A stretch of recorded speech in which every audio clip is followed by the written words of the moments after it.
योगान् सततानुषक्तान् अशेषकाय प्रसृतान् शेषान् औत्सुक्यमोहारतिदाय जघान यो पूर्ववैद्याय नमोऽस्तु तस्मै।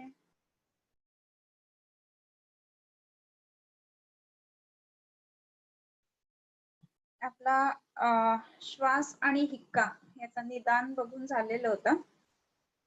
होमवर्क सुद्धा बरेच जणांनी केलेला आहे आणि निलेश पाटील संपूर्ण श्वास आणि हिक्का वाग्भटामधनं काढलेला आहे त्यांनी. एकच मला दिसतं की ज्यांनी पूर्ण काढलेला आहे, तो त्याचं अभिनंदन. या पद्धतीने जर अभ्यास झाला ना तर लॉकडाऊन उघडल्यानंतर आपल्या चिकित्सेमध्ये बराच बदल झालेला असेल आणि नवीन विचार येतील चांगले, अशी एक मला आशा वाटते. आणि आपण पुन्हा नव्या उमेदीनं आणि खूप उत्साहाने आपण पुन्हा प्रॅक्टिसला सुरुवात करणार आहोत. आता बरेच जणांचे रादर सगळ्यांचेच दवाखाने थोडा वेळ तरी ओपन असतीलच निश्चित, परंतु तरी सुद्धा पेशंट तेवढे येऊ शकत नाही आहात असं आहे. आणि त्याच गोष्टीचं हे करून आपण वाचन आणि ह्या सगळ्या गोष्टी किंवा स्वतःला अपग्रेड करणं गोष्ट जास्त जी महत्वाची ती करून घेऊया. एका पद्धतीने बघितलं तर आपलं कुठे प्रावेशिक रसायन चालू आहे असं म्हणायला हरकत नाही. तो आपण सुरुवात करूया. निदान बघून झालेलं, चिकित्सा आपण बघूयात श्वास हिक्केची.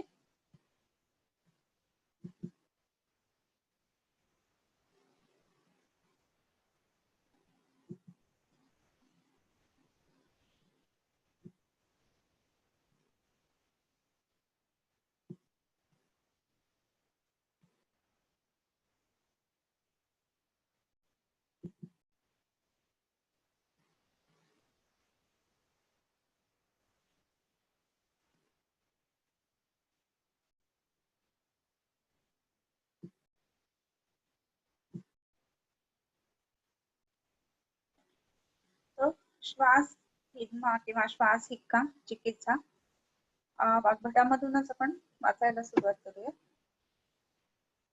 श्वास हिद्मा यतस्तुल्य हेत्वाद्याः साधनं ततः तुल्यमेव तदार्थञ्च पूर्वं स्वेदैरुपाचरेत्. श्वास हिद्मा यतः तुल्य हेतुः आद्याः साधनं ततः तुल्यमेव. याचाच अर्थ कसा, श्वास हिद्मा यतः तुल्य हेत्वाद्याः, हेत्वादी म्हणजे हेतूनी आदी होणारे म्हणजे ज्या हेतूंमुळे सुरुवात होतात, तर असे श्वास आणि हिक्का हे दोन्ही तुल्य हेतू आहेत. म्हणजे त्याची सुरुवात जी आहे श्वास आणि हिक्केची, तर त्याचे हेतू जे आहेत ते तुल्य म्हणजे सेम आहेत, सिमिलर आहेत. साधनम ततः तुल्यमेव अस्ति. अस्ति हा अध्यारोप धातू झाला त्याच्यातला. त्याच्यामुळे त्याचं साधन जे आहे ते सुद्धा तुल्यच आहे.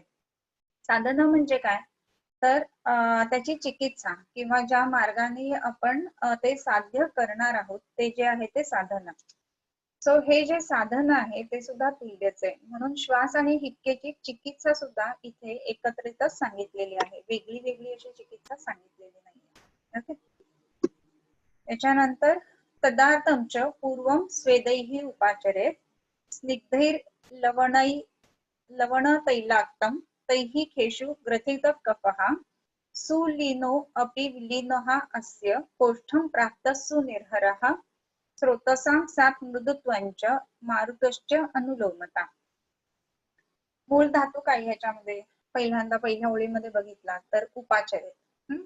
तदार्थंच पूर्वं स्वेदैः उपाचरे. तदार्थ म्हणजे काय, तर श्वास हिक्का यांनी अर्थ झालेला जो आहे, याचा जो रुग्ण आहे त्याला स्वेदैः उपाचरे, त्याला सगळ्यात प्रथम स्वेदन द्यावं.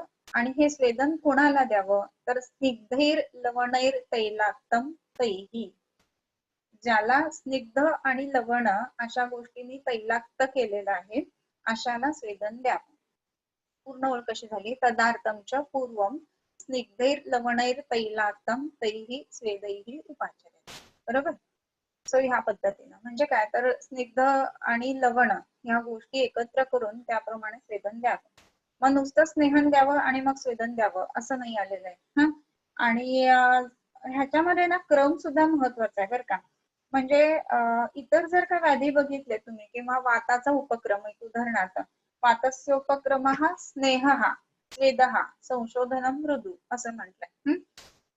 आणि इथे मात्र म्हणत असताना स्वेदैही उपाचार आहेत असं, हे फोकस कशावर केलाय त्यांनी, स्वेदनावर फोकस केलाय. पण हे स्वेदन करत असताना तो आत्तम लवण तैलेन असा असला पाहिजे. मग आता स्वेदन हे जास्त महत्वाचं झालं स्नेहनापेक्षा सुद्धा. तो स्नेहन तर केलं पाहिजे, म्हणजे स्नेहन केलेल्या मनुष्याला आपण स्वेदन द्यायचं आहे. पण हे स्नेहन करत असताना थोडासा अभिषंद असणारा स्नेह अपेक्षित आहे, आणि म्हणून लवण तैलाने. का तर लवण जे आहे स्वेदन करणार, स्वेदन ज्या वेळेला आपण सुरुवात करणार आहोत त्यावेळेला हे जे लवण आहे तर ते काय करणार आहे, तर पाझर सोडणार किंवा पाणी उत्पन्न करणार असं आहे.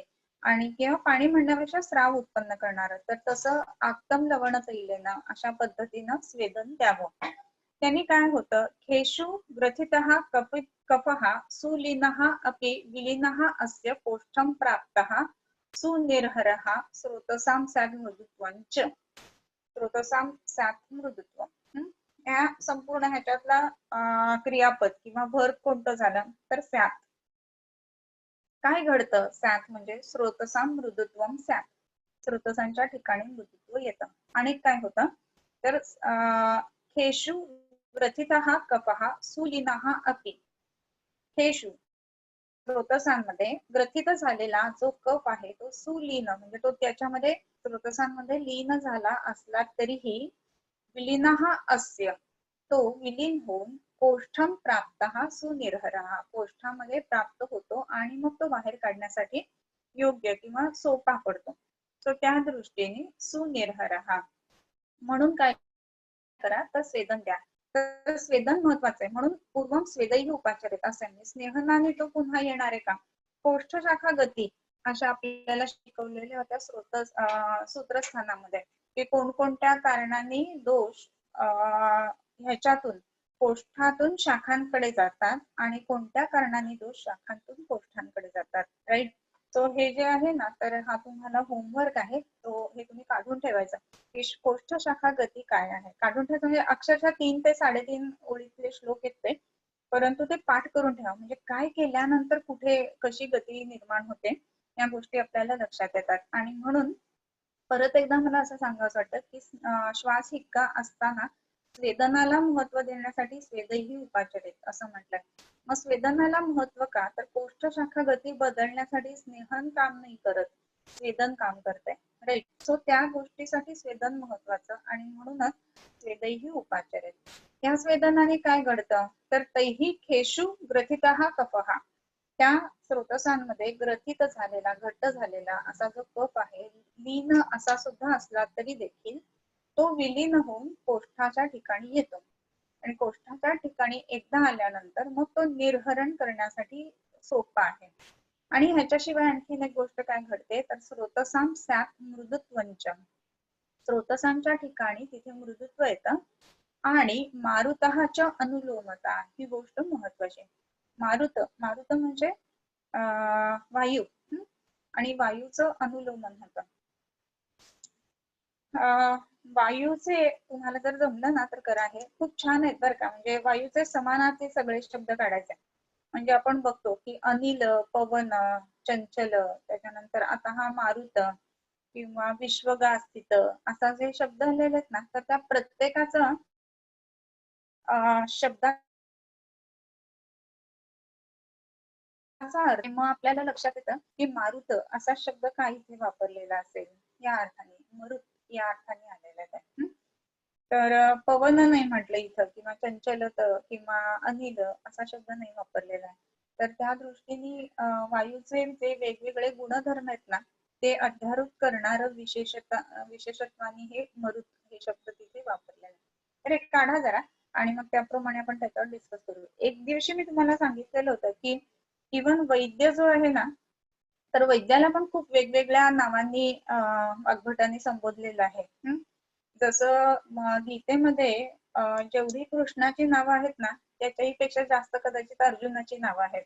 आणि प्रत्येक वेळेला संबोधताना त्या नावाला काहीतरी वैशिष्ट्यपूर्ण असतं. सो प्रत्येक वेळेला हे अर्जुन किंवा हे कृष्णा असं नाही आलेलं आहे. तर मग तिथे वेगवेगळी विशेषण आलेली आहेत आणि तिथे ते चक्कल बसलेली असतात म्हणून ती नावं आलेली असतात. तर तशीच ह्या वायूची जी नावं आहेत ना ती सुद्धा पवन, चल किंवा मरुत अशी जी आहे ती वेगवेगळी बघायला पाहिजे. ह्याच्यात आता आपण वैद्याचा पण बघत होतो. तर 1, 2, 3 नावं जी आहेत ना, तरी वैद्याने असं करावं, वैद्याने तसं करावं किंवा भिषक असा शब्द आपण इतरत्र बघतो. अजून एक मी शब्द बघितलेला होता की अवस्थाविदहा असा शब्द एक वापरलेला होता वैद्यासाठी, बरं का. तर अवस्थाविद म्हणजे काय, तर ज्या वेळेला ते व्रणशोथाच्या संदर्भामध्ये सांगतो ना, तर त्यावेळेला वैद्याने असं करावं असं नाही म्हणत, तर तिथे म्हणलं की अवस्थाविदहा, ती अवस्था जाणणाऱ्या माणसांनी हे हे कर्म करावं. सो ते महत्वाची गोष्ट आहे. म्हणजे फक्त वैद्याने करावं हे तर कुठलाही वैद्य नाही करणार, तर ती अवस्था जो जाणतो त्यांनी करावं. म्हणजे हे जो शिकलेला आहे त्यांनी करावं, या अर्थाने आलेलं आहे.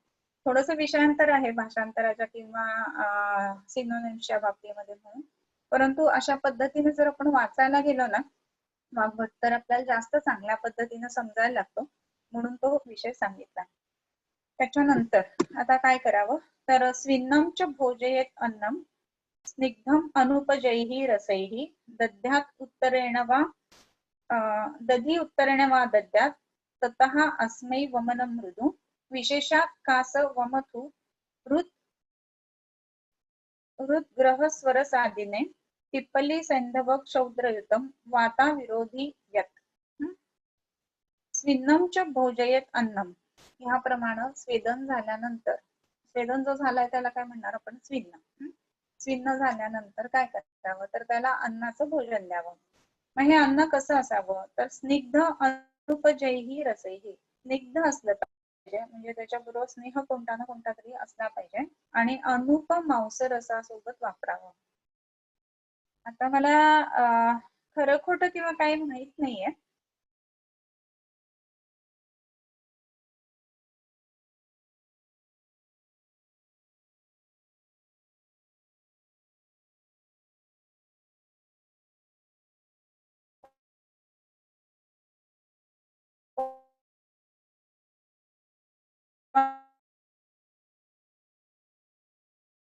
पण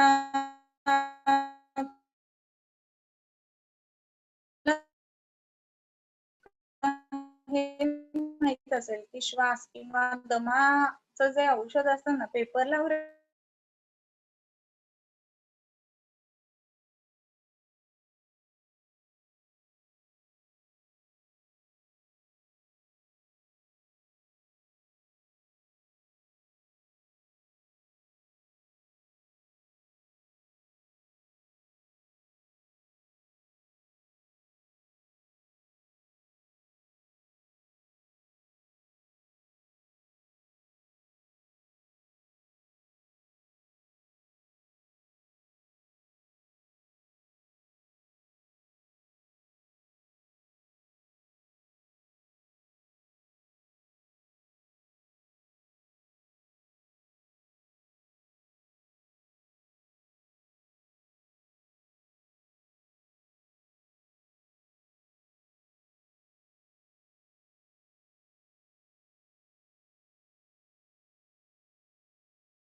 ओके.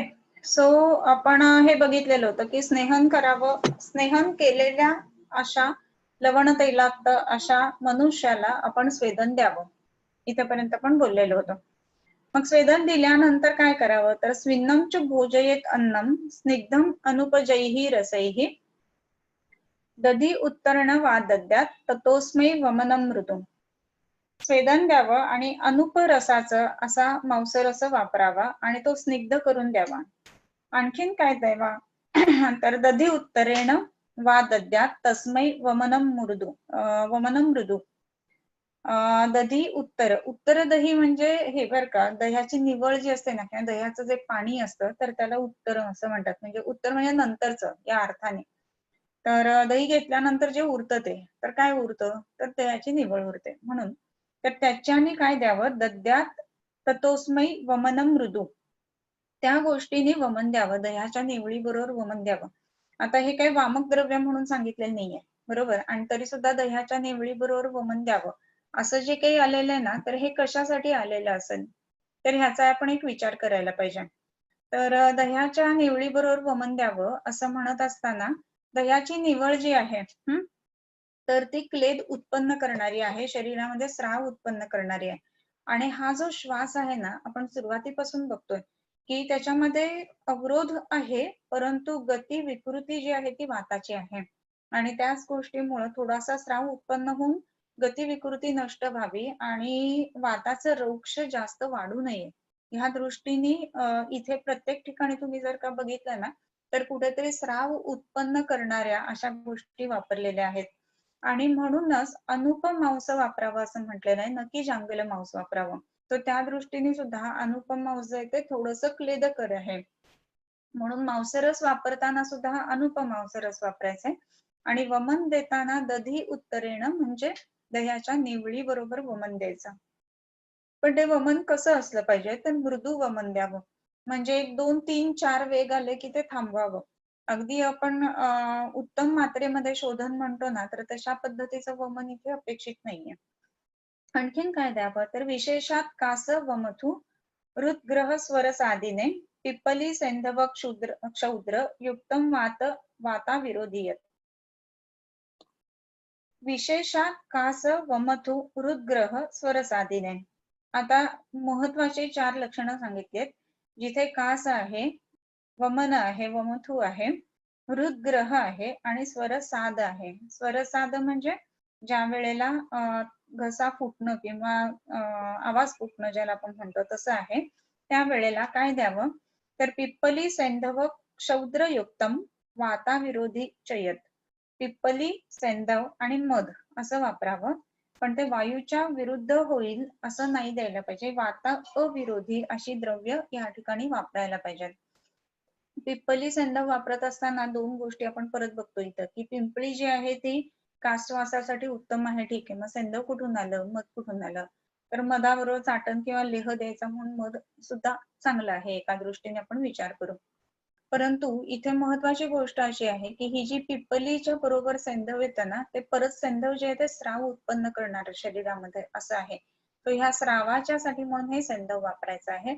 आणि वात विरोधी नाहीये, ते वाता विरोधी आहे. सो वात अविरोधी आहेत. वाताला जी गोष्ट अविरोधी असेल किंवा तुम्ही कफ कमी करत असताना वाताचं विकृती उत्पन्न होणार नाही ह्याच्या काळजीसाठी म्हणून मग ते प्रत्येक ठिकाणी जर तुम्ही बघितलं तर स्राव उत्पन्न करणारी गोष्ट आहे. आणि म्हणूनच सिचू हे उत्तम औषध का राहतं बऱ्याच वेळेला, तर बाकीचे जे सीतोफलादीचे कंटेंट्स आहेत, म्हणजे तुगाक्षरी आहे, पिंपळी आहे, एला आहे, दालचिनी आहे, तर हे कफाचं शमन करत असेल ना, तरी सुद्धा त्याच्या पेक्षा जास्त मात्रेमध्ये सगळ्यात काय आहे, तर सीता आहे. सीता म्हणजे खडीसाखर. आणि ती खडीसाखर असल्यामुळं काय घडतं, की ह्या गोष्टीने कफ कमी जरी झाला ना, तरी सुद्धा स्राव उत्पन्न होत राहत आणि रौक्ष जास्ती येत नाही. आणि रौक्ष न आल्यामुळं कासाचे वेग वाढत नाहीत. सगळ्यात महत्वाची गोष्ट कास आणि श्वासाची जेव्हा किंवा हिक्केची आपण बघतो ना, तर वाताची गती विकृत होऊ ही चिकित्सेमधलं महत्वाचं सूत्र राहतं. निरुते सुखमाप्नोति स कफे दुष्ट विग्रहे स्रोतःसु च विशुद्धेषु चरति अविहितो अनिलः. निर्हुते सुखमाप्नोति सहा कफे. सहा आपनोति, सहा म्हणजे 6 रुग्णः आपनोति. किम आपनोति, सुखम आपनोति. 6 रुग्णः सुखम आपनोति. तो रुग्ण आहे तर बरं वाटतं, सुख मिळतं का, तर कफे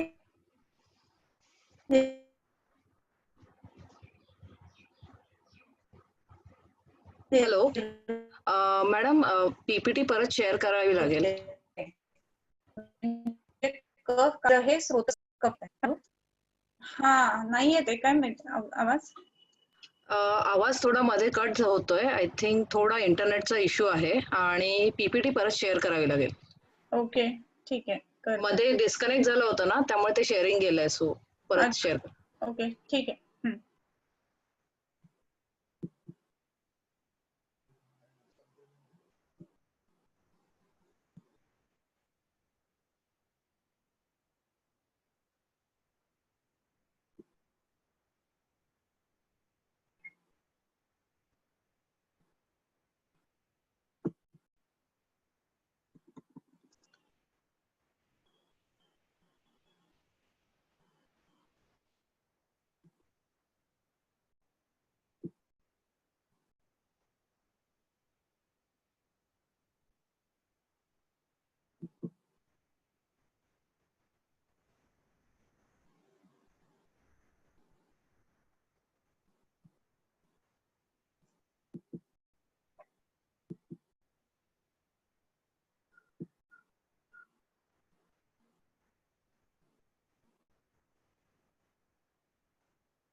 ओके, पीपीटी दिसते?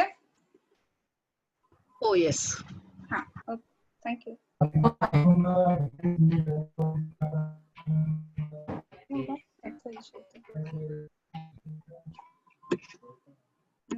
पण नेहमीच असतं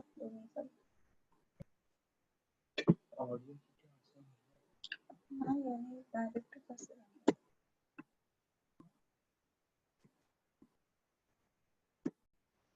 ओके, थोडा डिस्टर्बन्स दिसतोय नेटचा, सो ठीक आहे. टेक्निकल इश्यूज असं म्हणण्यापेक्षा टेक्निकल सपोर्ट आहे म्हणून आज आपण एकमेकांशी बोलू शकतोय. ही गोष्ट आपण पॉझिटिव्हली बघूयात. थोडासा जरी अडचण असली तरी सुद्धा तेवढी तुम्ही समजून घ्याल अशी अपेक्षा आहे. सो पिप्पली सैंधव क्षौद्रयुक्तम वात विरोधीचे निवृत्ते सुखम आपनोती. निवृत्ते म्हणजे काय तर काढून टाकल्यानंतर सुखम आपनोती. काय निवृत्ते?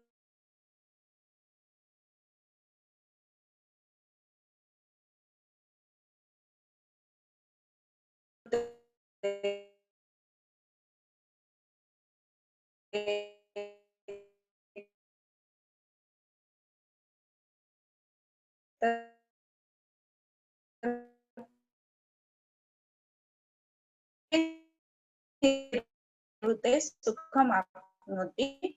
दुष्ट विग्रह हे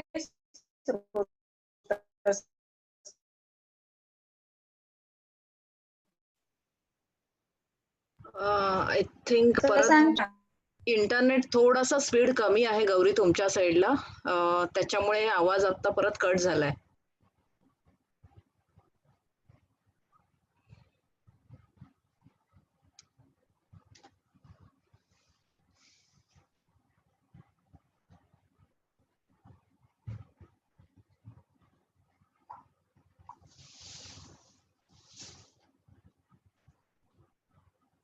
हॅलो गौरी, आवाज ऐकू येतोय का?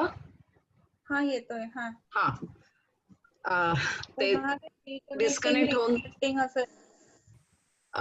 तुझा आवाज येतोय, तुझा व्हिडिओ पण दिसतोय, मध्ये परत तो स्पीड कमी झाल्यामुळे आवाज कट होत होता.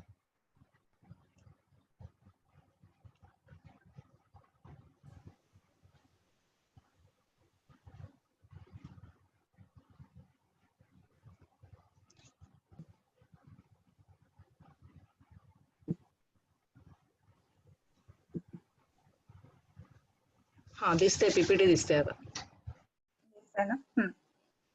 पिप्पली सैंधव क्षौद्रयुक्तम वात अविरोधीचयत निवृते सुखमाप्नोति स कफे दुष्ट विग्रहे स्रोतस्सु च विशुद्धेषु चरति अविहितो अनिलः.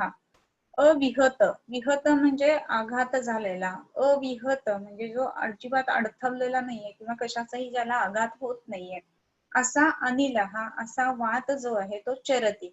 आता आपण म्हणलो ना की वाताचे वेगवेगळे सिनोनिम्स आलेले आहेत, तर त्याचा आपण विचार करायला हवा.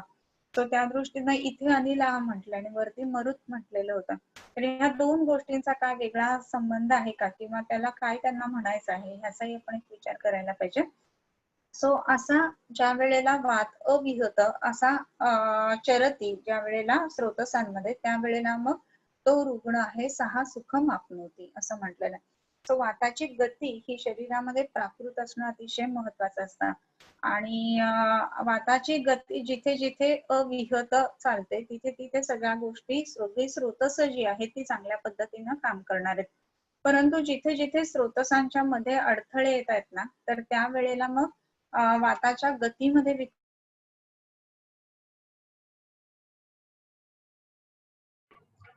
हॅलो, आवाज परत जातोय.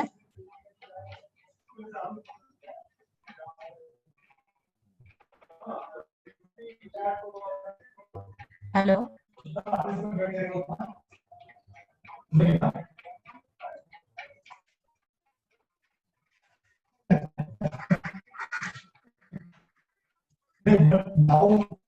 हॅलो,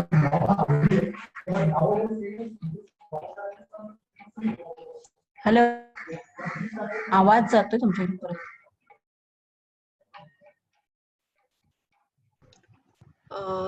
दीप्ती मॅडम, मी गौरी मॅडमला कॉल करते मोबाईलवर.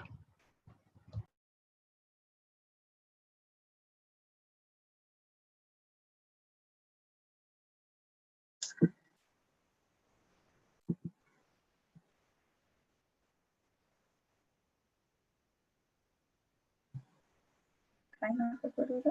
चालू आहे आलाय आवाज पण येतोय आणि आता दिसतंय स्क्रीन शेअरिंग. आज इंटरनेट पण आपल्याला जरा साथ देत नाही असं दिसतंय.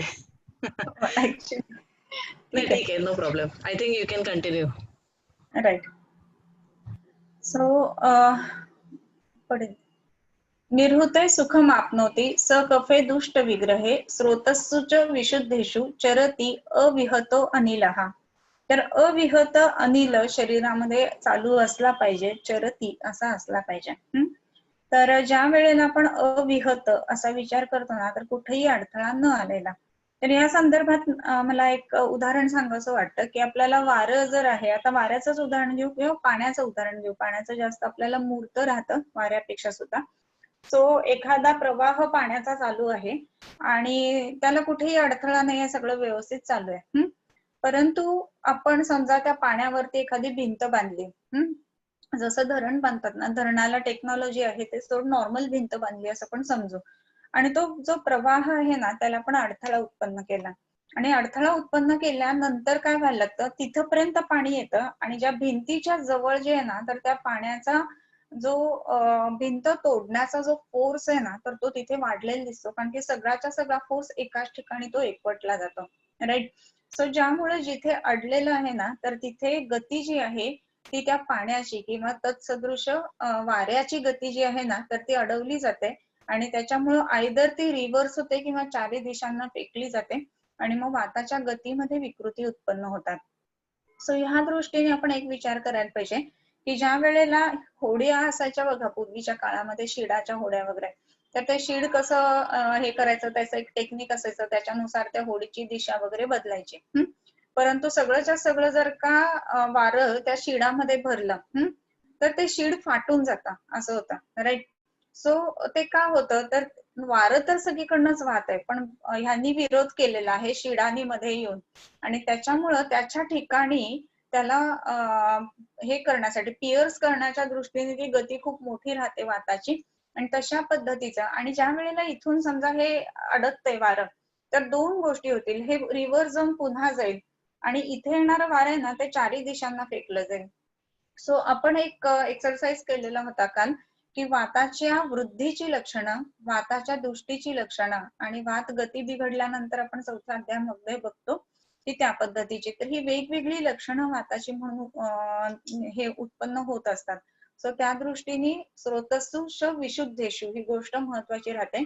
त्याच्यामुळे इथं कफाचं शमन किंवा कफ निस्सरण करणारी औषधं जास्ती वापरावी लागतात, नक्की कफाचं शोषण करणारी. ओके.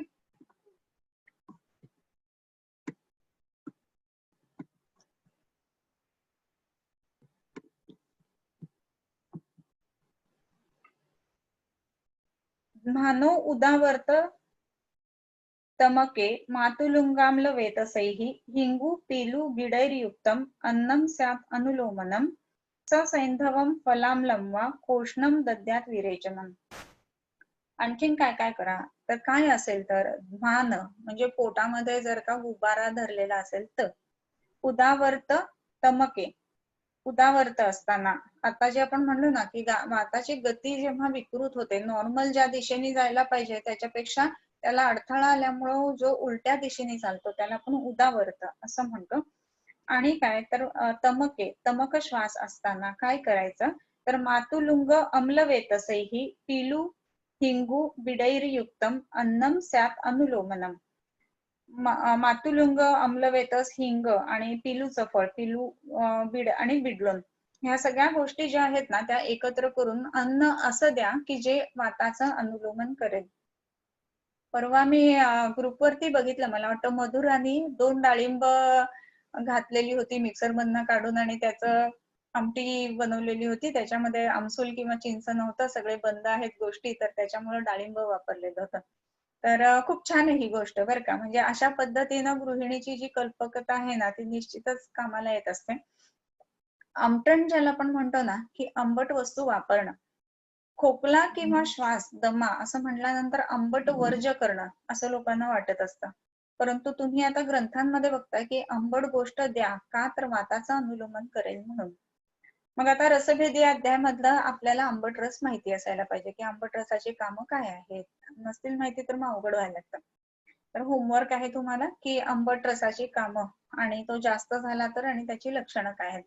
तर अम्लोग्नी दीप्तिकृत स्निग्धो हृदय पाचन रोचनः उष्णवीर्यो हिमस्पर्शः प्रीणन क्लेदनो लघुः करोति कफ पित्ताश्रम मूढ वातानुलोमनम. हे मूळ काम आहे आंबट रसाचं. सो मूढ वाताचं म्हणजे जो मोहित झालेला आहे, ज्याची दिशा विकृत झालेली आहे, अशा वाताचं अनुलोमन करणं हे आंबट रसाचं काम आहे. आणि जर का वाताचं अनुलोमन झालं तर हिक्का श्वास आणि कास कमी येणार आहेत. आणि म्हणूनच अनुलोमन करण्यासाठी म्हणून इथे आंबट गोष्टी आलेल्या आहेत, जसं मातुलंग, आम्लवेतस, पिलूफल, ही जी आहेत त्या सगळ्या आंबट गोष्टी आहेत. हिंगू जो आहे तर तो आंबट नसला तरी सुद्धा हिंगामध्ये ती ताकद आहे की वाताचं अनुलोमन तो करेल, आणि बिडलोणामध्ये पण तीच गोष्ट आहे. तो त्या दृष्टीने वाताचं अनुलोमन करणारा असा आहार द्यावा. आणखीन काय द्यावं तर ससैंधवम फलामलम वा कोष्णम दद्यात विरेचनम. ससैंधव असं फलामल द्यावं. फलामल म्हणजे काय तर फळातली आंबट गोष्ट किंवा आंबट फळ या अर्थाने, किंवा आमटण जसं म्हणतो ना तर त्याला ते फलामल असं शब्द वापरले, म्हणजे फळांनी आंबट केलेलं असं. हे वेगवेगळी आंबट फळं वापरून तिथे सैंधव घालून ह्या गोष्टी करा. जे वाताचं अनुलोमन होईल ही मुख्य चिकित्सा इथे आपल्याला दिसते, नक्की कफाचं शोषण करणं. आणखीन काय करा तर कोष्णम दद्यात विरेचनम, विरेचन द्या. पण हे विरेचन सुद्धा जे आहे ना तर ते मृदू विरेचन या अर्थानेच घ्यायला पाहिजे. मग मृदू विरेचन म्हणत असताना महत्वाची गोष्ट इथे काय राहते तर आपण बघितलं की कासाची उत्पत्ती कशी आहे तर तत्रादो विहतो निलहा, म्हणजे अधो वायू जो आहे तो विहत झाल्यानंतर कासाची संप्राप्ती घडते. आणि कासवृद्ध्या भवेत श्वासः, म्हणजे कास वाढला की श्वास उत्पन्न होतो. म्हणजेच श्वासाची जी संप्राप्ती आहे ती सुद्धा अधोवात जो आहे तर त्याच्यामध्ये विकृती किंवा तो अधोगामी जो आहे तर त्याची गती विरुद्ध झाली तर त्यामुळे तो श्वास उत्पन्न होणार आहे, कास उत्पन्न होणार आहे. मग त्याची गती प्राकृत करायची असेल तर काय करा मग विरेचन करा. म्हणजे हे गती बदलण्यासाठी म्हणून हे विरेचन द्यायचं आहे. तर गती बदलावी एवढाच त्याचा हे आहे, न की मलाचं किंवा पित्ताचं विरेचन होईल वगैरे अशी ह्याच्यामध्ये खूपशी अपेक्षा नाही. जसं आपण रक्तपित्तामध्ये बघितलेलं होतं ना प्रतिमार्गमच्या हरणम रक्तपित्ते विधीयते, तर त्या दृष्टीने ज्या वेळेला अधोवात आहे तर त्याचा अधोगामी त्याचं जी काही गती आहे ती बदलून जर का तत्राधो विहतो निलहा, तो विहत होऊन खालच्या बाजूने उलटा फिरलेला आहे, असं होत असताना त्याची गती पुन्हा प्राकृत व्हावी ह्या दृष्टीने विरेचन द्यायचंय. तर ह्या विरेचनामध्ये मलाचं विरेचन होणं किंवा पित्ताचं विरेचन होणं ह्या गोष्टी फारशा अपेक्षित नाहीयेत, आणि म्हणून कोष्ण किंवा मृदू या पद्धतीचं विरेचन द्यायचं आहे. त्याच्यानंतर एतेही कफ समृद्ध गती प्राण प्रकोपजाः तस्मात् मार्ग शुद्ध्यर्थम ऊर्ध्व अधहा संशोधनम हितम. म्हणजे आता वमन पण द्या आणि विरेचन पण द्या असं पहिल्या श्लोकांमध्ये आलं, बरोबर. मग नक्की काय द्या, म्हणजे कफाचा व्याधी आहे का वाताचा व्याधी आहे का पित्ताचा व्याधी आहे असं डोक्यात यायला लागतं. पण इथे हे शोधन जे द्यायचं आहे ते कशासाठी द्यायचंय तर ती गती वायूची प्राकृत राहावी म्हणून द्यायचं आहे. सो त्याच्यामुळं कफ कमी करण्यासाठी कफे विदध्यात वमनम म्हणून नाही आहे, किंवा विरेचनम तद्वत विरेचनम पित्ते असंही नाहीये. मग इथे वाताची गती प्राकृत करण्याच्या दृष्टीने वमन आणि विरेचन द्यावं असं आहे. मग काय होतं तर येथेही कफ समृद्ध गती प्राण प्रकोपजाः तस्मात् तन मार्ग शुद्ध्यर्थम, म्हणजे तो मार्ग शुद्ध होण्यासाठी ऊर्ध्वहा अधहा संशोधनम हितम, ऊर्ध्व भागाने संशोधन द्या किंवा अधोभागाने संशोधन द्या ते हितकर आहे. का तर येथेही कफ समृद्ध गती प्राण प्रकोपजाः, कफ समृद्ध गती, कफानी गती समृद्ध केलेली आहे, रुद्ध केलेली आहे अशा प्राणाच्या प्रकोपातनं उत्पन्न झालेले व्याधी आहेत. म्हणून काय करा तस्मात मार्ग शुद्ध्यर्थम, तो मार्ग फक्त आपल्याला शुद्ध करायचा आहे आणि म्हणून तिथे शोधनम हितम. मग ते ऊर्ध्व द्या किंवा अधो द्या, कुठल्या मार्गामध्ये स्रोतसांमध्ये रुद्ध गती उत्पन्न झालेली आहे ते बघून त्याच्यानुसार शोधन द्यायला पाहिजे. त्याच्यानंतर उदीर्यते भृशतरम मार्ग रोध वहज्जलम यथा अनिलस्तथा तस्य मार्गात तस्मात् मार्गात शोधयेत. मगाशी आपण जे उदाहरण घेतलं ना ते इथे उदीर्यते भृशतरम मार्ग रोधात वहत जलम, वहत जलम, वहत म्हणजे वाहणार, जलम पाणी, वहत जलम मार्ग रोधात भृशतरम उदीर्यते. वाहणारं पाणी मार्गरोध केल्यामुळं खूप वेगाने व्हायला लागतं. म्हणजे ते तिथे येऊन जे धडका देतं ना खूप जोरात, तर ते भ्रूशतरम उदीर येते, त्याचं उदीरण जास्त होतं. तथा तस्य अनिलस्य, त्याचप्रमाणे त्या वाताचं होतं शरीरामध्ये. तस्य मार्गम तस्मात विशोधयेत, म्हणून त्याचा मार्ग जो आहे तो त्याचा विशोधन करावा. शरीरामधला जो वात आहे तर ते त्याला कुठेही अडथळा आला की त्या अडथळ्यामुळे त्याचं आणखीन उदीरण होतं, आणि म्हणून त्याचा मार्ग शोधन करण्यासाठी विशोधन द्या. आणि हे शोधन कोणत्याही पद्धतीने द्या. जर तुम्हाला ऊर्ध्व मार्गामध्ये वाटलं तर वमन द्या, अधो मार्गामध्ये वाटलं तर विरेचन द्या. या पद्धतीने कुठल्याही मार्गाने आपण शोधन तिथे करू शकतो. त्याच्यानंतर अशांतौ कृत संशुद्धे धूमलीनम मलम हरेत.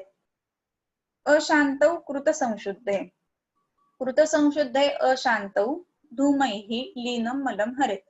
सरळ सरळ वाक्य झालं. हरेत क्रियापद झालं. किम हरेत, मलम हरेत, म्हणजे शरीरातल्या जे दोष आहेत ते हरावेत. तर कसे, तर धूमैहि लीनम मलम हरेत. हे मल कसे आहेत, तर लीन मल, म्हणजे जे अडकून राहिलेले आहेत स्रोतसांमध्ये अजूनही, तर ते मग ते कशाने हरेत, तर धूमैहि हरेत, म्हणजे धूमपान करून शरीरातील दोषांचं, लीन अशा दोषांचं संशोधन करावं किंवा त्यांना हरण करावं. मग काय केल्यानंतर करावं मात्र हे धूपन पहिली चिकित्सा नाहीये. अशांत कृत संशुद्धे, कृत संशुद्धे म्हणजे संशोधन करूनही जे अशांत दोष असतील अशा दोषांना, जे मलिन आहेत अशा दोषांना मलम धूमैहि हरेत असं म्हटलेलं आहे. म्हणजे शोधन झालं आणि शोधन झाल्यानंतर सुद्धा नाही त्रास होतच आहे असं पेशंट म्हणायला लागला, असं जेव्हा होतं ना, तर त्या वेळेला मग तिथे आपण धूपन किंवा धूमपान चिकित्सा द्यावी. कशा कशाने धूपन द्यायचं, बरीच मोठी लिस्ट आहे खाली. हरिद्रा पत्र एरंड मूलम लाक्षाम मनशिलाम स देवदारू बलम मांसी पिष्ट्वा वर्तीम प्रलेपयेत ताम घृताक्ताम पिबेत धूमम यवान वा घृत संयुतान मधुच्छिष्टम सर्जरसम घृतम वा अगरु गुरु असं म्हटलेलं आहे. म्हणजे काय, तर हरिद्रा पत्र एरंड मूल, हरिद्रा हळदीची पानं, हरिद्रा पत्र, एरंडाचं मूळ, मनुका, त्याच्यानंतर मावसी पिष्ट्वा, मावसी म्हणजे जटा मावसी, आणखीन काय वापरावं, तर मनशीळ आणि मधुच्छिष्टम सर्जरसम घृतम वा अगरु अगरु. मधुच्छिष्ट म्हणजे मध वापरावं किंवा सर्जरस राळ वापरावी किंवा घृत वापरावं किंवा अगरू वापरावा. तर ह्या सगळ्या गोष्टी ज्या आहेत ना, तर त्या धूमपानासाठी कराव्यात.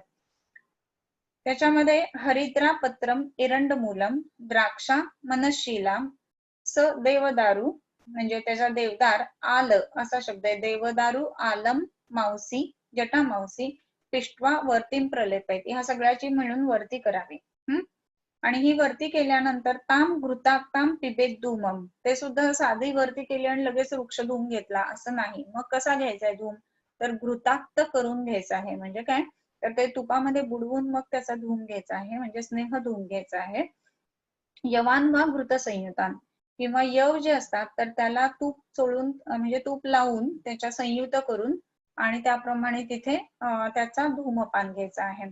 आणखीन काय सांगितलेलं आहे, ताम घृताक्ताम धूमम यवान वा घृत संयुतान मधुच्छिष्टम सर्जरसम घृतम वा गुरु अगरू.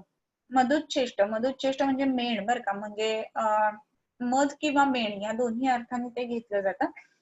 त्याच्यानंतर सर्जरस राळ, घृत वा गुरु अगरू, उत्तम असा अगरू असा घ्यायचा. अगरू तो एकच हे आहे, काष्ट आहे की जे पाण्यामध्ये बुडतं. बाकीचे सगळ्या प्रकारचे जे लाकडं आहेत ना, ते कितीही कुठल्याही पद्धतीनं जाडे उंडके जरी केले ना तरी ते पाण्यावर तरंगतात. परंतु एकच आहे की तुम्ही एवढा एवढासा जरी तुकडा घेतला अगरूचा आणि पाण्यात बुडवला ना तर तो तळाशी जातो, आणि म्हणून अगरू हे वेगळं आहे. म्हणून गुरु अगरू म्हणजे जड असणारा असा अगरू घ्यायचा. आणि च्यवनप्राश वगैरे करतो ना त्यावेळेला हे जनरली दाखवलं जातं बरेच ठिकाणी, द्रव्य ओळखायला पाहिजेत ना आपल्याला त्या दृष्टीने. आणि मग तो अगरू घेऊन पाण्यात टाकायचा, पाण्यात टाकल्यानंतर खाली तो बुडतो. तर हे एकच असं लाकूड आहे की जे पाण्यामध्ये बुडतं.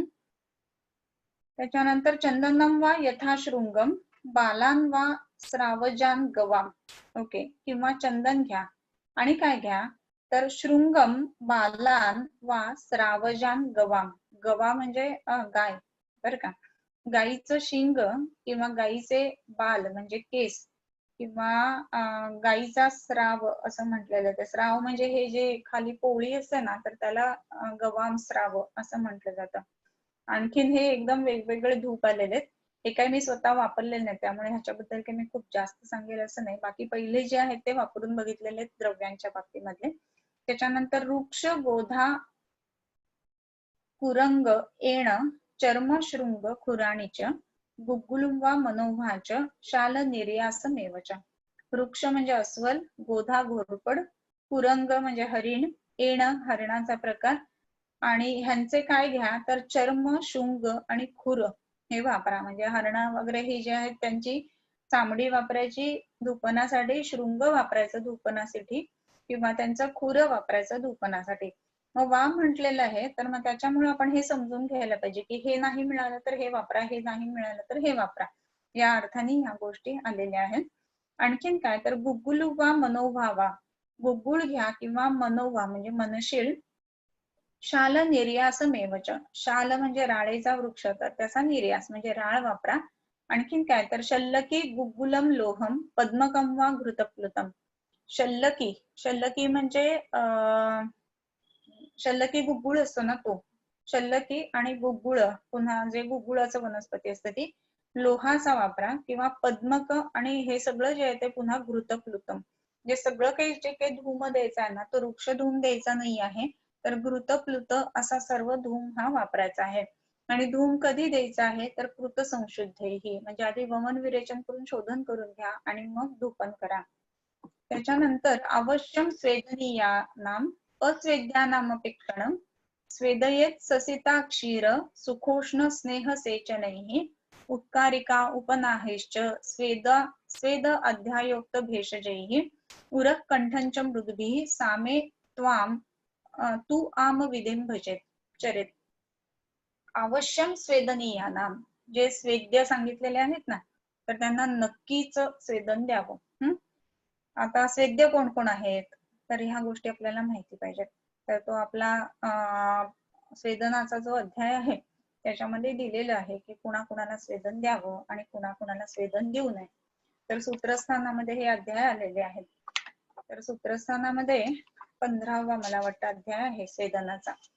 तर त्याच्यामध्ये कोणाला स्वेदन द्यावं तर त्याच्यामध्ये स्निग्ध करून स्वेदन नेहमी द्यायला सांगितलेलं आहे बरोबर. आणि स्वेदनाचे वेगवेगळे प्रकार सांगितलेले आहेत की कुणाकुणाला कसं कसं स्वेदन द्यायचं. तर त्याच्यामध्ये कोणाला स्वेदन नाही द्यायचं अस्वेद्यानाम अपेक्षणम असं म्हटलंय. तर न स्वेदयत किंवा स्वेदन कुणाला देऊ नये त्याच्यामध्ये न स्वेदयत अतिस्थूल वृक्ष दुर्बल मूर्छितान संबंधनीय क्षतक्षीण क्षाम मध्य विकारिणः तिमिर उदर विसर्प कुष्ठ शोष आढ्य रोगिणः. हे जे सगळे आहेत ना तरी ह्यांना किंवा गर्भिणी पुष्पिता सुता मृदूच्या ते गदे यांना स्वेदन नाही द्यायचं. मग स्वेदन कुणाला द्यायचं श्वास कास प्रतिशय हिदमा ह्या सगळ्या व्याधींना स्वेदन द्यावं योग्य स्वेदन म्हणून सांगितलेलं आहे. तर हे स्वेदन योग्य आणि स्वेदन अयोग्य हे जे सांगितलेले आहेत ते 17व्या अध्यायामधनं तुम्ही त्याचे इंडिकेशन्स आणि कॉन्ट्रा इंडिकेशन्स ह्या गोष्टी काढायच्या आहेत. सो हे स्वेदन द्यायचं आहे. तर अवश्यम स्वेदनीयाना जे जे स्वेद्य सांगितलेले आहेत हे श्वास कासवाले तर त्यांना नक्की स्वेदन द्याच. परंतु अस्वेद्यानामपेक्षणम ही गोष्ट महत्वाची की जे अस्वेद्य सांगितलेत ना त्यांना सुद्धा स्वेदन देणं गरजेचं आहे श्वास व्याधीमध्ये. सो त्याच्यामुळे श्वासाची जी आपण सुरुवातच बघितलेली होती ना ती स्वेदयेत आणि मग आक्तम लवण पहिल्यांदा असं आलेलं होतं. सो स्वेदन ही गोष्ट महत्वाची आहे. मग ज्यांना अस्वेद किंवा स्वेदन नाहीये द्यायचं असे जे आहेत ना मग त्यांच्या बाबतीमध्ये काय करावं तर स्वेदयेत ससिता क्षीर. मग त्यांचं स्वेदन जे आहे ना तर ते क्षीर म्हणजे दूध मध्ये साखर घालून सुखोष्ण स्नेह सेचनैः साखर घालून इव्हन प्यायला दिलं ना तरी सुद्धा स्वेदन होतं. तुम्ही जर का बघितलं असेल ना तर आपण नॉर्मल बसलेलो आहेत. एक उदाहरण सांगते आणि आपण चहा प्यायला आणि आपण तेवढ्याच फॅनवरती 2 किंवा 1 फॅन खाली बसलेलो आहोत. असं असलं ना की चहा प्यायला नंतर आपल्याला एकदम कसतरी व्हायला लागतं आणि पंखा मोठा करावा असं वाटायला लागतं म्हणजे स्वेदन होतं शरीरामध्ये म्हणून. तसंच ससीता म्हणजे साखर घातलेलं दूध द्यावं जे अस्वेद्य लोक आहेत त्यांना, आणि ते सुद्धा गरम दूध द्यायचं म्हणजे ते स्वेदन व्हायला सुरुवात होते. किंवा सुखोष्ण स्नेहसेचन म्हणजे सुखोष्ण म्हणजे स्नेह जे आहेत वेगवेगळे, तर वेगवेगळे तेल जे आहेत ते थोडेसे कोमट करून त्याचं सेचन करावं, परंतु स्नेहन हे करावंच करावं म्हणजे स्वेदन हे द्यायला पाहिजे. आणखीन वेगवेगळ्या पद्धतीने आपण स्वेदन देऊ शकतो. त्याच्यामध्ये उत्कारिका उपनाहैश्च स्वेद अध्यायोक्त भेषजे हे स्वेद अध्यायामध्ये जी जी औषधं सांगितलेली आहेत तर त्या सगळ्यांनी तुम्ही विविध औषधांनी स्वेदन देऊ शकता. आणि मग त्याच्यामध्ये उत्कारिका आणि उपनाह स्वेद हे वापरावेत. ज्यांना संपूर्ण स्वेद देणं शक्य नसेल तर त्यांना. मग उत्कारिका म्हणजे ती औषधाची ती आपण भाकरीसारखी बनवून ती बांधणं ही गोष्ट होते. आणि उपनाह स्वेद, तर उपनाह स्वेद हे बऱ्याच वेळेला तुम्ही जे जे लोक दवाखान्यात येत आहेत तर त्यांनी बघितलेलं असणार आहेत की अतसी उपनाह किंवा गव्हाचा उपनाह या गोष्टी दिल्या जातात, विशेष करून लहान मुलांना. तर लहान मुलांना दम लागलेला असतो, छातीत कफ वगैरे असतो आणि ते काही बाहेर काढू शकत नसतात. सो त्यांच्या बाबतीमध्ये काय करायला पाहिजे, तर अळशीज म्हणजे जवसाची पावडर बनवून घ्यायची, मिक्सरला फिरवलं तरी होते, आणि साधारण 3 ते 4 चमचे घ्यायचा. त्याच्यामध्ये हळद, मीठ, थोडंसं सेंदव किंवा आणि तेल, कारण की सगळीकडे आक्तम लवण तेल आहे ना असं म्हटलंय म्हणून. हे घालून ते शिजवायचं. त्याचा तयार झाला ना गोळा की ते छातीला लावायचा आणि वरनं ओढणी वगैरे गुंडाळून ठेवायची. आणि तो जो स्वेदन आहे ना तर तो आतमध्ये राहायला पाहिजे, म्हणजे मग छातीतला जो कफ आहे तो पातळ होऊन मग तो कोष्ठामध्ये येऊन तो बाहेर पडायला मदत होत असते. सो त्या दृष्टीने. आणि हे केल्यानंतर काय होतं तर उरक कंठमच्या मृदुभैही सामेतू आम विधिम भजेत. उर आणि कंठ यांच्या ठिकाणी सुद्धा मृदू स्वेद द्यावा, आणि सामता जर असेल तर आम विधिम भजेत म्हणजे आम विधी सगळा हे करावा, सांभाळावा. म्हणजे आपण जे पुयोत्पत्तीचं पथ्य सांगतो ना तर त्या सगळ्या गोष्टी सांभाळायला पाहिजेत. म्हणजे मग तिथे दही, पोहे, शेंगदाणे, बटाटा, वांग बंद करणं, किंवा अनेक पदार्थ वगैरे न खाणं, किंवा अगदी मोजकेच पदार्थ खाणं, या पद्धतीनं आमविधी असं आचरण करायला हवं. त्याच्यानंतर अतियोगोद्धतं वातं दृष्ट्वा पवननाशनैः स्निग्धैः रसाद्यैः नात्युष्णैः अभ्यंगैश्च शमं नयेत. अतियोगात उद्धतम वातः हा शब्द मस्त आहे बरं का. उद्धत असा शब्द आपण मराठीमध्ये उद्धट असा शब्द वापरतो ना तो त्याच्यावरूनच आला.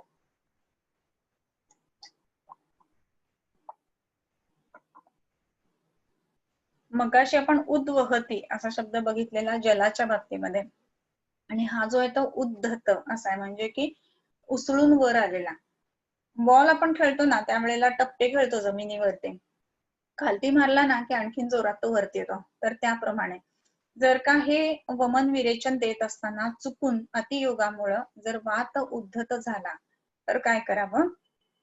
उद्धतम वातम दृष्ट्वा उद्धत झालेला वात पाहून पवननाशैही स्निग्धेही रसाद्यैही शमम नयेत. पवननाश म्हणजे आता इथे पवन असा शब्द आलाय. अनिल बघितला, आपण समीर बघितला, त्याच्यानंतर कुठला मरुत बघितला आणि पवन बघितला.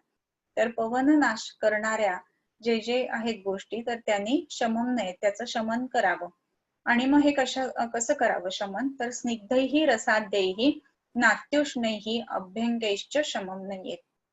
स्निग्ध अशा रस म्हणजे मांस रसांनी, अतिशय उष्ण नाही अशा उष्ण अभ्यंगांनी त्याचं शमन करावं. कारण जर विकृत वात आहे तर वाताची पहिलं स्नेहम असं म्हटलेलं आहे, जो हे सांगितलेलं उपक्रम सांगितलेले ना तिथे. आणखीन काय करायला पाहिजे तर अनुत्क्लिष्ट कफात स्विन्नम दुर्बलानां हि शोधनात वायुर्लब्धास्पदो मर्मम संशोष्याशु हरेत असून कषाय लेह स्नेहाद्यैश्च तेषां शमयेत अतः. अनुत्क्लिष्ट कफस्विन्न दुर्बलानां हि शोधनात. अनुत्क्लिष्ट असा जो कफ आहे तर तो असा कफ काय करतोय, तर अनुत्क्लिष्ट असा जो कफ आहे ना तर तो शरीरामध्ये दोषांचं शोधन झालेलं नाही आहे अशा वेळेला अनुत्क्लिष्ट म्हणजे कफ जो आहे तो उत्क्लेशाला गेलेला नाहीये. आणि स्विन्न दुर्बलानां हि शोधनात स्वेद ज्यांना दिलेला नाहीये, अस्विन्न दुर्बलानाम ही शोधनात, स्वेदन न देता जर का शोधन केलेलं आहे तर काय होतं, वायूर लब्धास्पदो, जो वायू आहे ना तर त्याला ठिकाणच मिळतं अशा ठिकाणी, असं म्हणतो ना तसं.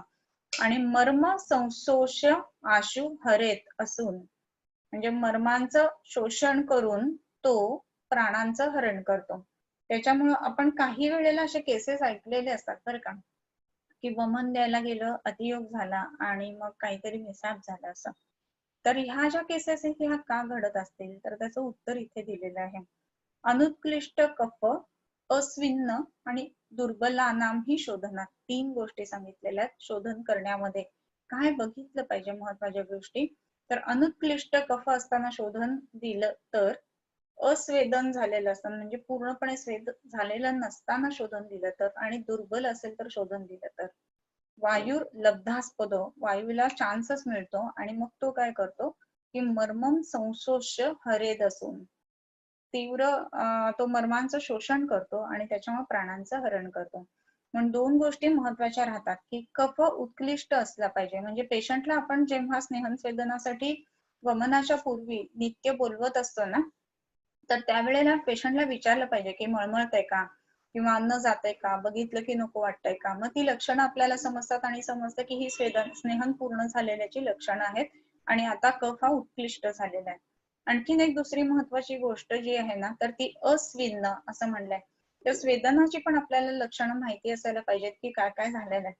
तर बऱ्याच वेळेला असं असतं की डायरेक्ट लास्ट डे ला स्वेदनासाठी बोलवलं जातं आणि मग स्वेदन तेवढ्या पद्धतीमध्ये चांगलं झालेलं नसतं. तर 7 दिवस सलग स्वेदन करायला पाहिजे स्नेहनाबरोबर. असं केलं तर त्या स्वेदनामुळे दोष जे आहेत ते कोष्ठात यायला मदत होते आणि मग दोष कोष्ठात आले की त्यांचा उत्क्लेश उत्पन्न होईल. अदरवाईज उत्क्लेश कसा होईल ना तो. तर त्या दृष्टीने हा एक विचार महत्वाचा आहे की त्या पेशंटचं स्वेदन पूर्ण झालेलं आहे की नाही ते. आणि दुर्बलानाम ही शोधनात, आणि दुर्बल लोक म्हणजे जे अगदीच घाबरट आहेत की नाहीच नाहीच म्हणतात, तर अशा लोकांचं जर शोधन केलं तर वायूर लब्धास्पदो मर्म संशोष्य आशु हरेत असून, कषाय लेह स्नेहादेश तेषाम संशमयेत अतः. मग आता समजा आपण औषधं दिलेत आणि कफाचा उत्क्लेश होतच नाहीये, किंवा स्वेदन देणं शक्यच नाहीये, किंवा पेशंट दुसरीकडे कुठेतरी, किंवा लॉकडाऊन आहे आणि स्वेदनाला पेशंट येऊ शकत नाहीये आणि आता फोन आलेला आहे की दम लागतोय, तर मग काय करायचं. किंवा दुर्बल आहे, तो घाबरतोय वमन विरेचनाला, मग काय करायचं. तर कषाय लेह स्नेहादेही, म्हणजे कषाय म्हणजे इथे काढा या अर्थाने, काढा, लेह आणि स्नेह इत्यादींनी तेषाम संशमयेत, त्यांचं संशमन करावं अतः या ठिकाणी या अर्थाने. त्याच्यानंतर जे आहे ना, एवढा एक श्लोक घेऊया आणि थांबूया मला असं वाटतं. त्याच्यामध्ये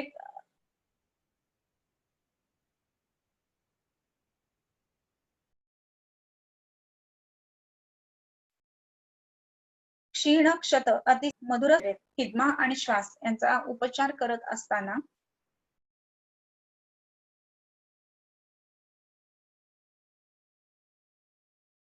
किदमा आणि श्वास यांचा उपचार करत असताना क्षीण क्षत अतिसार अश्रुप पित्त रक्तपित्त दाह अनुबंधजान मधुर स्निग्ध शीतादेही, मधुर स्निग्ध आणि शीत ह्या गोष्टींनी उपचार करावा. आणि क्षीण म्हणजे जो थकलेला आहे, किंवा दुसरं म्हणजे ज्याला राजयक्ष्मा झालेला आहे या अर्थाने क्षीण. क्षत म्हणजे उरक्षत, अतिसार, रक्तपित्त, दाह ह्या सगळ्याच्या संबंधीने, म्हणजे दाह अनुबंधजान ह्या जर संबंधाने जर हिक्का किंवा श्वास उत्पन्न झालेला असेल तर त्या ठिकाणी मधुर स्निग्ध शीत ह्या गोष्टींनी उपचार करावेत. म्हणजे हे जर का आपण बघितले ना सगळे व्याधी, तर कसे आहेत की जिथे उरक्षत आहे, अतिसार आहे, रक्तपित्त आहे आणि दाह आहे, तर हे असताना सगळ्या गोष्टी जे काही आहेत ना, तर तो पेशंट असा हट्टाकट्टा आणि एकदम ताकदवार नसणार आहे. म्हणजेच काय, तर रोगी जिथे अबलवान आहे ना, तर त्या ठिकाणी मधुर स्निग्ध आणि शीत अशा गोष्टींनी श्वासाचा उपचार करावा. त्याच्यानंतर कुलत्थ दशमूलाना वाथे स्युः चांगलाः रसाः युषाः च. कुलत्थ कुलत्थ दशमूलानां क्वाथे. कुलत्थ आणि दशमूळ म्हणजे कुळिथ आणि दशमूळ ह्यांच्या क्वाथामध्ये स्युः जांगलाः रसाः. जांगल रस सिद्ध करावेत. युषाः च ह्याच्याच मध्ये युष सुद्धा सिद्ध करावेत. म्हणजे काय युष म्हणजे आपण डाळीची जी कढणं करतो ना ती.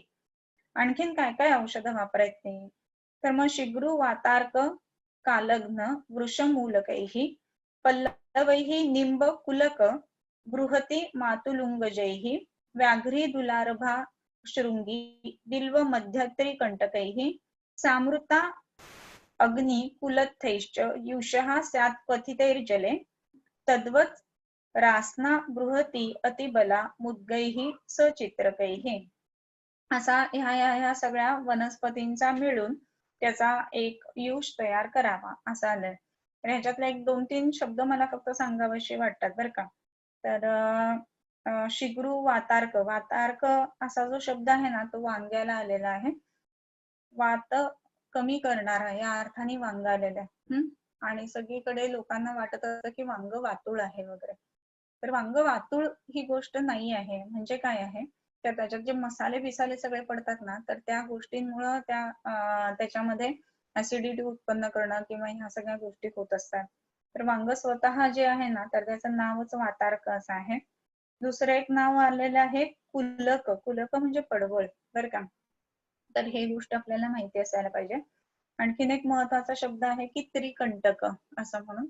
तर गोक्षुराला त्रिकंटक असा शब्द वापरला जातो. हा जो त्रिकंटक असा आलेला आहे 21व्या श्लोकामध्ये. तर त्रिकंटकाची एक छोटीशी गोष्ट सांगते आणि आज थांबूया. तर त्रिकंटक म्हणजे 3 काटे असणारा. तर हे सगळ्यांना माहिती की गोक्षुराला 3 काटे असतात. पण गोक्षुराचं वैशिष्ट्य असं आहे ना की तो कसाही आणि कुठल्याही अँगल मधनं टाकला ना तरी त्याचा एक काटा नेहमी असा वरती राहतो बर का. म्हणजे त्याचे तिन्हीच्या तिन्ही काटे जमिनीच्या दिशेने आहेत आणि वरती असा त्याचा नुसता टण्णू आहे असं कधीच राहत नाही. तर कसंही तुम्ही गोक्षूर टाका त्याचा एक काटा वरती राहतो. त्याच्या गोक्षूर जर का शेतामध्ये वगैरे आलेले असतील ना तर 100% टोचतात म्हणजे टोचतातच असं होतं. तर ह्याची एक गोष्ट छोटी अशी आहे की शिवाजी महाराजांच्या संदर्भामध्ये आहे की असं मी ऐकलेली आहे बरं का. त्यांच्या ज्या युद्धाच्या नीती होत्या वेगवेगळ्या तर सगळे जे त्यांचे किल्ले गड वगैरे असायचे ना तर त्यांच्यावरती गोक्षुराच्या सिमिलर काय करायचे ते तर गोक्षुराच्या सिमिलर असे लोखंडी काटे तयार करून ठेवायचे की त्याचा तो असा ढाचा असायचा की तुम्ही कसेही ते काटे टाका एक लोखंडाचा काटा वरतीच येईल असा. आणखीन एक गोष्ट शिवाजी महाराजांच्या बाबतीमध्ये महत्वाची अशी आहे की तुम्ही जर का बघितलेत ना त्यांचे गड किल्ले तर नेहमी उजवीकडे वळण घेत असे ते गड चढले जातात. याचं कारण उजव्या हातात जनरली तलवार असते आणि डाव्या हातामध्ये ढाल असते. तर वरून जर का कोणी काही बाण बिण जर का मारले म्हणजे स्वतःचा किल्ला हे कन्सिडर करा शिवाजी महाराजांचा तर तो काय अडवण्यासाठी तो ढालीचा वापर करणार आहे नक्की तलवारीचा बरोबर. मग ती जी ढाल आहे ना ती ते ह्या बाजूला धरू शकतो जर का डाव्या बाजूने वळण असतील तर. परंतु या बाजूने जर का चाललेले असतील ना वार त्याच्यावरती तर तो तलवारीने नाही कापू शकत आणि असं पकडून तो चालू पण शकत नाही. सो ह्या दृष्टीने एक महत्वाची गोष्ट. आणि एक दुसरी गोष्ट म्हणजे ही त्रिकंटकाची म्हणजे आपला आयुर्वेद कुठेपर्यंत पर्कोलेट राजकारणात आणि ह्याच्यामध्ये त्या वेळेला झालेला त्याचा एक मस्त विचार सांगते. तर असे गोक्षुराचे लोखंडी काटे करून घेतले जायचे आणि ज्या वेळेला शत्रू येतोय असं जेव्हा समजायचं ना तर त्या वेळेला ते पोतच्या पोत भरून ते काटे जे असायचे ना लोखंडाचे गोक्षुराच्या सिमिलर तर ते काटे खाली ओतून दिले जायचे. आणि मग जे घोडे असतात की जे चढत येत असतात त्यांच्या ह्याच्यात 100% तो काटा रुतायचाच कारण की ते जे काटे असायचे ना तर ते गोक्षुराच्या प्रमाणे असल्यामुळे एक काटा त्याचा वरती राहायचा आणि मग ते घोडी दमायची आणि घोड्याच्या एकदा पायात गेलं की मग तो काही पुढे चालू शकत नाही मग शत्रू वरतीपर्यंत पोहोचूच शकायचा नाही. त्या दृष्टीने रणनीतीच्या दृष्टीने हे गोक्षुराचं आपलं महत्व आहे बरं का. त्याच्यानंतर साभृता अग्नि कुलथैश्च युषः स्यात् क्वथितैर्जले तद्वद रासना बृहती आदी बला मुद्गैः सचित्रकैः. म्हणजे पहिल्यांदा आहार्य गोष्टी सांगितलेल्या आहेत की मुगाच्या युषाबरोबर हे सगळ्या वनस्पती वापरून युष तयार करावेत. हे युष जर बघितले ना तर सगळे वातशमन करणारे आहेत. त्याच्यानंतर वासा आहे त्याच्यामध्ये. त्याच्यानंतर निंब पल्लव असं म्हणलं म्हणजे निंबाची पानं. बृहती पुन्हा ह्याच्यामध्ये येतं. बृहती वांगी आणि डोरली हे सगळं एकाच फॅमिली मधलं आहे. त्याच्यानंतर मातुलुंग आलेला आहे तिथे, की जो मातुलुंग आमटणासारखं काम करेल आणि मूढ वातानुगमन करेल. व्याघ्री बृहतीची छोटी बहीण. त्याच्यानंतर दुरालभा, धमासा, शृंगी, बिल्व आणि बिल्व मध्य म्हणजे बेलाचा गर आणि त्रिकंटक. ह्या सगळ्या ज्या काही गोष्टी आहेत तर त्याचा काढा करून युष सिद्ध करावेत आणि ते वापरावेत असं आलेलं आहे. सो हा 22वा झाला श्लोक. आता हा जो 23व्या श्लोकापासून आहे ते उद्या बघूयात आपण. एक महत्वाची गोष्ट म्हणजे उद्या 1 तारीख आहे, तर ते मासचं ऑनलाईन लेक्चर आहे. सो त्या लेक्चरमुळं ते दुपारी मोस्टली काहीतरी 2 वाजल्यापासून ते 5 वाजेपर्यंत वगैरे आहे. सो उद्या आपलं हे रेग्युलर लेक्चर नाही होणार, परंतु तुम्ही मासच्या लेक्चरला जॉईन करू शकता सगळेजण. सो त्याची लिंक वगैरे जी असेल ना ती पण आपल्या ग्रुपवरती पाठवते. ते पण ऑनलाईन लेक्चरच असणार आहे. त्याचा विषय ऑटिझम आणि आयुर्वेद असा आहे. सो आता निदानात एकदम ऑटिझम कडे जाऊ आपण, परंतु उद्याच्या लेक्चरला मात्र लवकर आहे लेक्चर. सो जेवण लवकर करून तयार राहा आणि 2 वाजता उद्या रेडी राहा. तर उद्या हे आपलं रेग्युलर रुटीन लेक्चर नाही होणार. आणि दुसरी गोष्ट म्हणजे तुमच्या सगळ्यांच्या आग्रहास्तव आणि मोस्टली तो लॉकडाऊन वाढणार आहे ह्या कारणास्तव आपण पुढे एक्सटेंड केलेलं आहे. अदरवाईज 30 तारखेपर्यंत घ्यायचं असं ठरवलेलं होतं.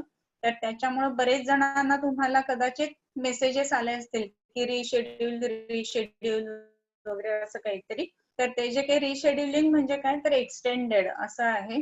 तर आपण थोडे आणखीन काही दिवस वाचूयात सो दॅट आपला राजक्षमा तरी पूर्ण होईल असं मला तरी वाटतं आहे. सो एवढं पर्यंत तरी आपण घेऊ शकतो. सो उद्याच्या दिवशी आपण सगळेजण 2 वाजता भेटूया मार्चच्या लेक्चरला.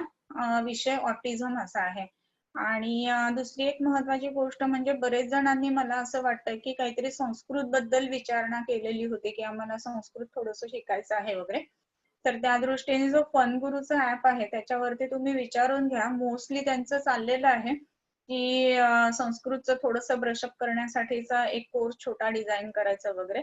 सो तुम्ही त्यांच्याशी सुद्धा ते बोलून घ्या. ओके, सो थांबूया आज. हो थांबूया. ओके.